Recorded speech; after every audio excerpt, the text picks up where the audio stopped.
Hello students, today's lesson is taken from Snapshot book and it's the second lesson, The Address, written by Marga Minko. Now let me tell you something about the author.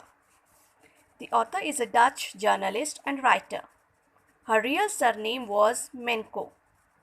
Her experiences during the war inspired her to start writing novels. Now let me just give you the background of the story.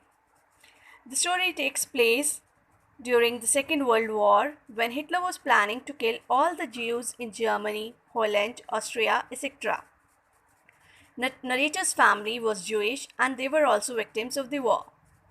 In the war, her family members were all deported. As we know, the Nazis they were deporting all the Jews to the concentration camp. So her family, being a Jewish, they were also deported to the concentration camp. But she spent the rest of war in hiding and escaping. But the narrator, Marga, she escaped and then she hid herself here and there. Now the characters of the story. The narrator, she is Marga Minko. Mrs. S, mother of the narrator. In the whole story, her mother is being described as Mrs. S.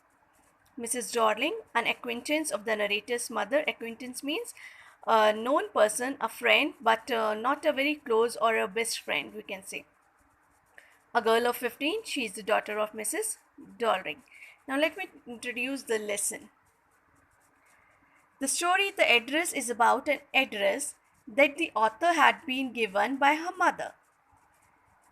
And after the war, when she returns to the address to collect her family's possessions, all the belongings what her mother had given, that the author's mother had left with Mrs. Darling, a non-Jewish lady, but the woman refused to recognize her. Then she gives up the idea of getting them back and decides to leave all of them behind with her. Now the summary. First point is return of narrator to Holland.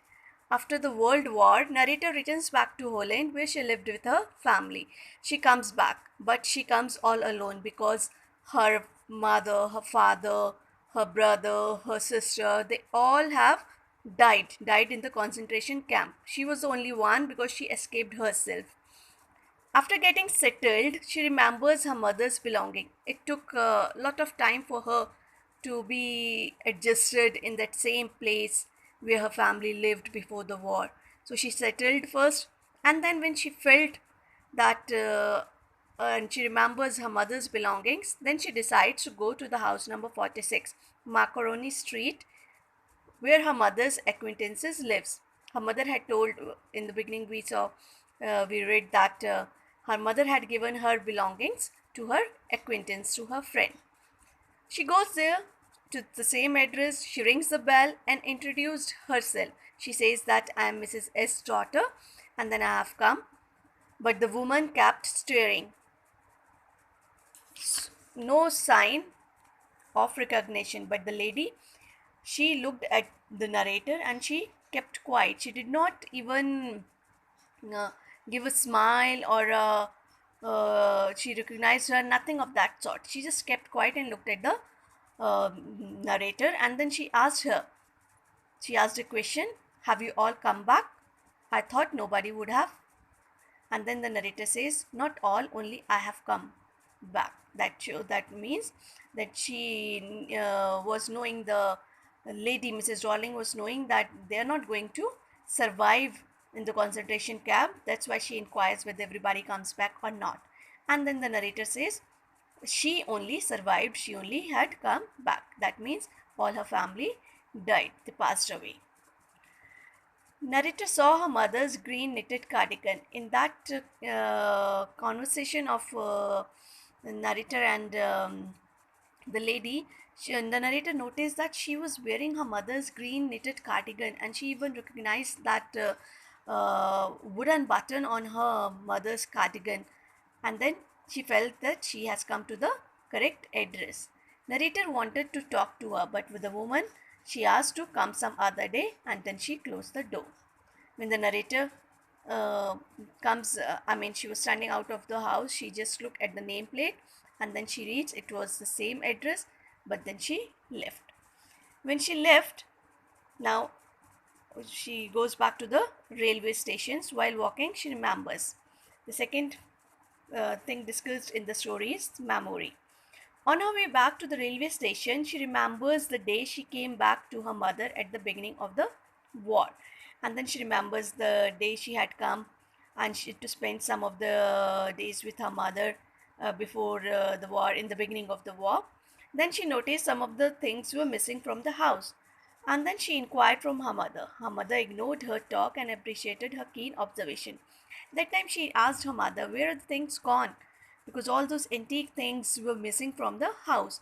And her mother, at that very moment, she did not say anything, but she appreciated her, saying that you are a very keen observer. One morning, the author saw a woman leaving her house with a big luggage. On asking her mother, mother told her that Mrs. Darling was an old friend of hers and they reconnected in the recent times.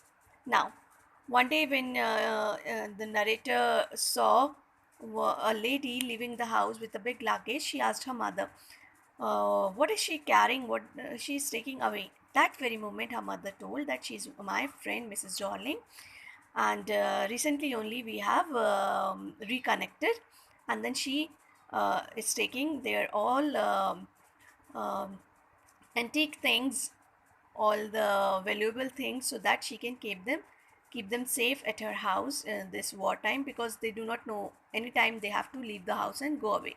So she will keep them safe in her house. Next, the mother told she was taking their things to keep them safe. Afterward, they would collect them back. Otto was not comfortable and asked her mother whether she had taken anything in writing. Mother was upset, suspecting her friend.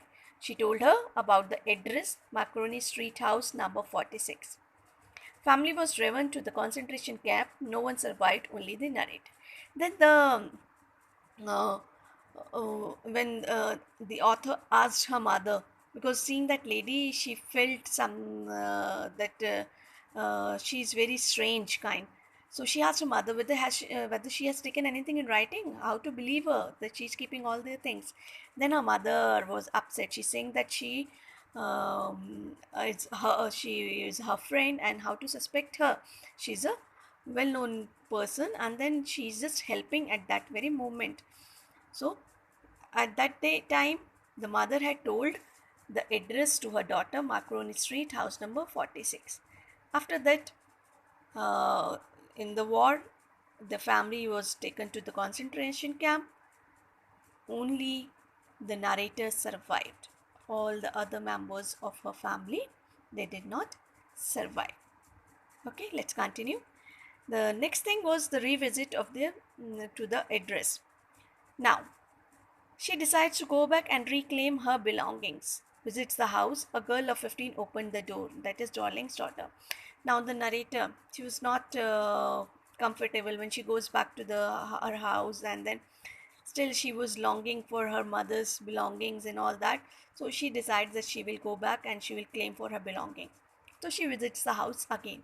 This time, instead of the lady, Mrs. Darling, a 15 years old girl opens the door, and she's Mrs. Darling's daughter. She's asked the narrator to wait in the drawing room as her mother was out for some work. And then the girl tells her that mother is out, so she can wait for her. And then takes her to the drawing room. On the way, the narrator noticed the chandelier, which was being used only during the festival times and all, that was hanging there on the wall. And when she enters the drawing room, the room was filled with the narrator's belongings.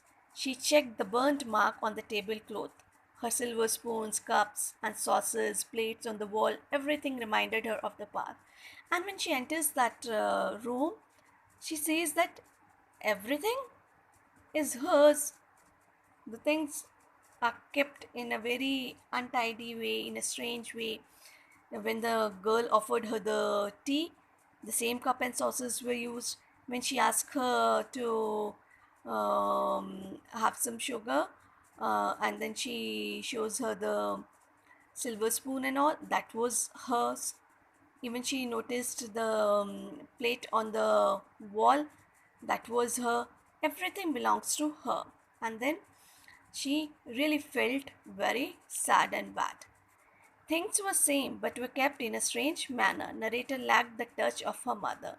She left the place. In the end, she decided to forget the address. And then the narrator, she saw that everything was hers, but they were kept in a very strange manner. And uh, I mean, she had lost the value, seeing the things which are being used by her mother in the days of on the special days actually. And then she felt that they are lacking the value which she had in her heart and mind for those things. So then she immediately gets up and then she goes out, and then she tries to console herself, saying that now these things are of no value for her, and then she decides to forget the address and never to come back again. And then she leaves all those things for Mrs. Darling and her family. So here the chapter ends. Hope you understood. Thank you.